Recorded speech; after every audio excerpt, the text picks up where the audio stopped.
back to this week's Real Estate Producer Show. I'm Kara, and I'm here with Kim Nagy from the Kim Nagy Realty Group, and Nicole and Dom from Hall Financial. Welcome, everyone. Hi. Hello. So we're so excited to have you on. I know that you've had a ton of experience in real estate, and specifically have become an asset to the Metro Detroit real estate market. So we're so excited to hear from you. So to kind of just get right into it, have you always been into real estate? Like, was this always something from when you were a little kid growing up, you said, I want to be a realtor, or how did you get into it? Great question. Actually, no, I have been in real estate all my life, but my parents actually used to buy and sell real estate. 7 years old, put me on the phone, said, here, answer all the open houses for sale by owners. So at the age of 7, they put me in child labor. So, no kidding. I got to answer the phone, do contracts, and then I got out of college, and I'm like, hey, what am I going to do? And I've been selling now. This year will be my 30th year in real estate. Oh my God. Well, 30 years. Happy 30th. That's Thank awesome, you. and definitely a milestone. And so funny to hear that you've been doing it since you were 7 years old. Not everyone can say that, so that's and still that's love incredible. it. That's like the amazing thing. So. Yeah, well, that's huge too, like you said, that to still have passion for it. And with that being said, to have those passions for it, I think often goes into philosophies, and I know that you and I kind of spoke about some philosophies that you have. So what are some philosophies that you've learned through your whole years of experience? What's something that you have found true and you kind of stick to?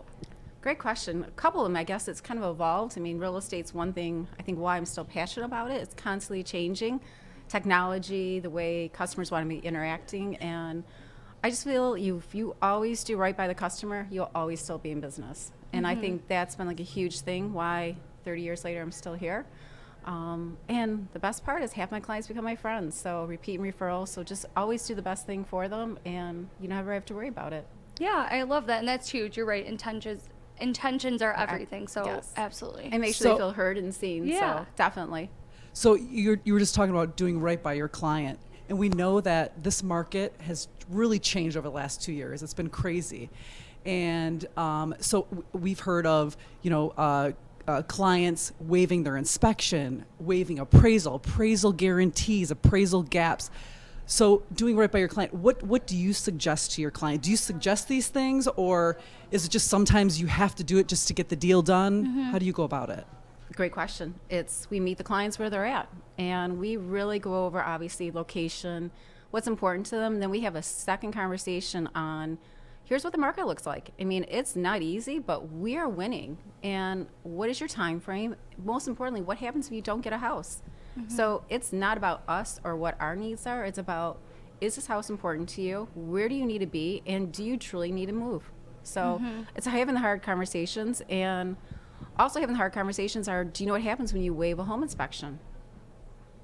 Yeah, I've heard like a lot of people having, waiving the inspection, and then maybe between the period of contract to close, like sometimes they'll go back in, do an inspection, maybe find something wrong. It could get a little hairy.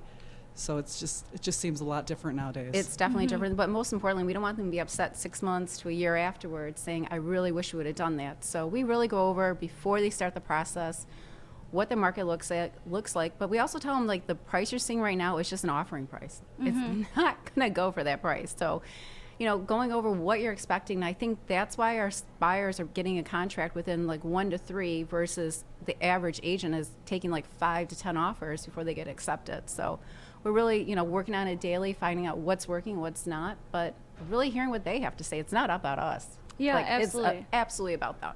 Yeah, and it's taking what you know and have learned throughout your experiences, and you're using your resources like a great lender, and then just going from Chris, there. and you guys Yeah, take care of us great all the time. Yeah. No, seriously, like, we'll text Chris, we need this done, we need this done, and he responds immediately. So honestly, Love to and then you hear guys it. quick close as well. I mean, it's been truly amazing. Yeah, well, we love to hear it, and like you said, that's what we're all about, is the best intentions for the client. It's not about us; it's about them. And we're the only reason why we're in it is we're taking our expertise and going with it and applying it for the best intention of their client. So that's absolutely huge, and that's why we love working with realtors like yourself, to be able to really have that partnership and do what's best for the client. So that's amazing. You guys all do. So between Nick and everyone, Yeah. we have a great time with them. And they feel heard, and That's the most important part. And Yeah. great products as well. Kim, I got a Well, question thank for you. you. We appreciate it. I recently bought a home in October, and thankfully it was through a family, so I didn't have to go through the whole competitive process. But a lot of people my age, I'm in my mid-20s, are kind of discouraged right now. What's like a piece of advice you would give to them to keep them positive? I know it's a competitive market, but just any words of advice to stay positive and keep trying. Good question. Oh, great question. Boy, if I can go back 30 years ago, I actually bought our first house when I was 22. I would buy real estate, hold on to it. Don't buy your dream home. Get anything you can. Start somewhere and move up every 2 years. Hold it and move up. And the best reason why is you can rent it out. And here's the thing: if you can buy real estate and hold it, you can retire probably within 15 years. That's Good interesting. news for So me. the reason why you're saying that you don't want, or you don't always recommend for a client to buy their dream home is because like budget reasons? Is that why you're saying it? Is to stick within a lower end of the budget so that you're able to hold it and have it, rather than saving and waiting for that perfect home? Absolutely. Start Okay. with something under 200,000 if you can. Buy it, hold it for 2 years. You'll have enough equity. Chris can help you refinance it. Cash out. Use that for a down payment on your next house. And if you can keep doing that every 2 years, I guarantee within 10 years you'll be living in a dream home that you couldn't even imagine owning. And by that time, you're going to have tenants paying your payment every month. And I can tell you, you're going to have more wealth than you know what to do with. So 30 years ago, I would have given myself that advice. So I hope you take it. Yeah, will, that's thank you. awesome. That's definitely an interesting perspective. And I feel like we can do a whole nother show on, investing 101. So that's our next show. That's all about That's what I Mark it down. love it. Exactly. Cool. One more for you.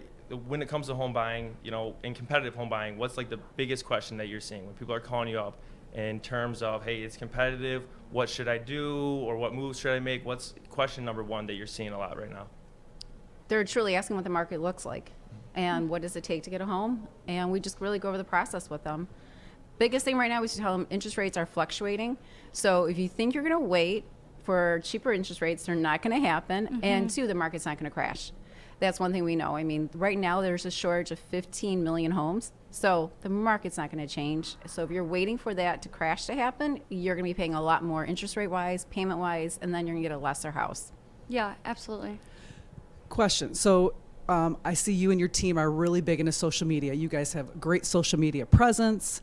Do you have a feel-good story about somebody maybe seeing something on your social media, they call you and they want to buy a house from you because of your social media? Every day. Oh, yeah. Sorry. No, every day. I mean, you're part of our social media, by the way. Thank you. For Christmas time, Yeah. we collected over 1,000 codes for Grace Centers of Hope. That was awesome. That was fun. You guys were huge, huge help, so thank you. But people, we love to give back to the community. So it's not all about real estate. It's about what we're actively passionate about. Like right now we're doing, what is it, Sasha? My director's right there. We are doing food drive again. So we're going to be doing that for the next month. But no, our social media is great. We highlight our sellers. So we constantly get people reaching out to us. That's awesome. And I think that goes back to kind of what we were saying in a common theme that we're just talking about in this conversation, is that it's always about what's best for the client and good intention. So I think that's awesome. It sounds like your clients are coming to you because what you're posting on social media with your donations and everything that you have with nonprofits and just really a presence in the community is what clients are drawn to more than anything. So I think that's, first of all, unbelievable. Thank you so much for doing the Well, coat thank you, drive and yeah. the food drive. That's amazing. No, we definitely wanna love be giving involved. buyer and seller tips. Yeah. So we're constantly doing social media videos. So Sasha's actually over here in the corner with us. So she helps us. I have crazy ideas all the time, and she loves that. We keep them busy, but we love doing seller and buyer tips about the market, what's going Yeah. on, and keep it fun and interesting because our whole goal is to make it as easy as possible, but have fun doing it along the way. So it's a fun process. Yeah, absolutely. So I know that we kind of touched on this, but where do you think, and just to end it on this, where do you think the market is going? So we're approaching spring of 2022. Where do you think the market is going at this point? Great question. So one thing I keep hearing, I really, really want to change the narrative on it. We are not in short. Yes, we're a shortage of homes, but there's plenty of inventory coming on the market every single day. And if you look over history, every year we put more homes on the market. So who you align yourself with will be very important in this process, but new homes are coming on the market every day. So you're going to see a lot more inventory coming on. Okay. So you I just got to be love it. prepared Yeah. as a buyer. I have love the right it. No, lender. that's I feel like that's very refreshing No, it to is. hear because There's- you're right. There's all this narrative out there that's talking about a shortage of homes. So it's really refreshing to hear like, hey, it's actually not as bad as everyone's saying. So and I love want to that. change the narrative that there are plenty of homes on the market. You just have to be prepared with the right professional helping you along the way. And you guys do a buyer's consultation. We so do you the buyer prepare consultation them. and then some. So we go over the whole process, what it means to be in the market. We go over data. We go over everything that's winning in a market. So before you go out there and look at your first home, you're very well educated. And I don't really see it happening right now.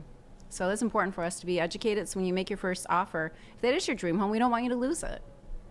Well, I love it. Thank you so much for Well, thank you for everything that having you. me. It was yeah, fun. of course. Thanks, And if there's Kim. any Thank you, Kim. 7-year-olds Thanks, out Nick. there that are in real estate, you can totally work with with Kim here. She'll have you on the team in no time. So we love it. Well, thank you so much for coming Thank you on. for and having thank us. you for joining. And as always, don't forget to like and subscribe. Thanks, Kim. Thanks, guys. Appreciate you.